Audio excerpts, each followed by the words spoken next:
نحمدہ و نصلی علی رسولہ الکریم اما بعد فاعوذ باللہ السمیع العلیم من الشیطان الرجیم بسم اللہ الرحمن الرحیم۔ ناظرین، آج میں آپ کی خدمت میں ایک ایسا وظیفہ بتانا چاہتا ہوں کہ جس میں آج دنیا پوری، خاص طور پر اس دور میں یعنی اقتصادی بحران کی وجہ سے، اقتصادی بحران کی وجہ سے جو ایک ایسی کیفیت ہو گئی ہے پوری انسانیت میں کہ جس میں افلاس اور غربت بڑھتی چلی جا رہی ہے،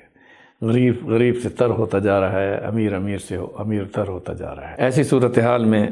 یعنی ہم سب کو اللہ تعالیٰ کی طرف رجوع کرنا چاہیے۔ ظاہر ہے کہ رزق کی بندش، اس میں دروازے رزق کے اللہ تعالیٰ وَتَرْزُقُ مَن يَشَاءُ بِغَيْرِ حساب، قرآن پاک میں رب ذوالجلال بہت جگہوں پر ارشاد فرماتا ہے کہ جس میں اللہ تعالیٰ نے ارشاد فرمایا کہ وَاللَّهُ يَرْزُقُ مَن يَشَاءُ بِغَيْرِ حساب۔ تو رہا یہ کہ آج میں آپ کو وظیفہ بتانا چاہتا ہوں کہ اگر آپ ہر رات کو سورۃ واقعہ پڑھا کریں تو اس سے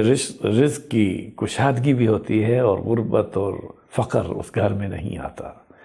یہ اتنا عظیم وظیفہ ہے۔ اب یہ کوئی زیادہ اس پر محنت بھی نہیں ہے، بلکہ ایک بار رات کو سونے سے قبل سورۃ واقعہ کو پڑھ لینا رزق کی کشادگی کے لیے رسول اکرم صلی اللہ علیہ وسلم نے ارشاد فرمایا ہے۔ تو ناظرین، اس بات کو ذہن نشین کیجئے کہ آپ صلی اللہ علیہ وسلم کے فرمائے ہوئے ارشاد کی روشنی میں جو وظیفہ کیا جاتا ہے اس کے اندر ایک تو سنت کا ثواب ہے، دوسرا اس کے اندر جو اس کی فضائل ہیں اس کو بھی حاصل کرنے کے لیے آپ صلی اللہ علیہ وسلم کا جو ارشاد ہے اس پر یقین کامل ہو اور اس کو پڑھا جائے تو انشاءاللہ تعالی اس گھر میں، جس گھر میں سورۃ واقعہ پڑھی جاتی ہے، اس گھر میں غربت نہیں آتی۔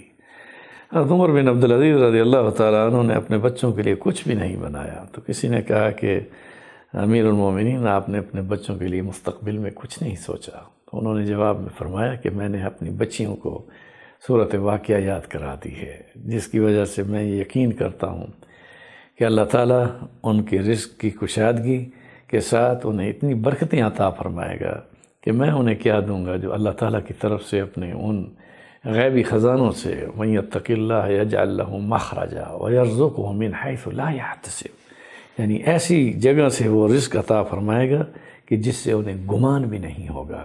تو اس لیے ہر رات کو ناظرین سورۃ واقعہ کو پڑھنے کے لیے اپنا معمول بنا لیں۔ انشاءاللہ اس موجودہ اقتصادی بحران میں جہاں غربت کا گراف بڑھ رہا ہے، اور اس گھر میں جس میں سورۃ واقعہ پڑھی جائے گی، انشاءاللہ تعالی چاہے مہنگائی جتنی بھی ہو چکی ہو، اللہ تعالیٰ کی طرف سے برکات بھی اور اس کی کشادگی کے ساتھ خیر اور اولاد میں برکت اور مال میں برکت کے ساتھ اللہ تعالیٰ فراوانی پیدا فرمائیں گے۔ وَمَا عَلَيْنَا إِلَّا الْبَلَاغُ۔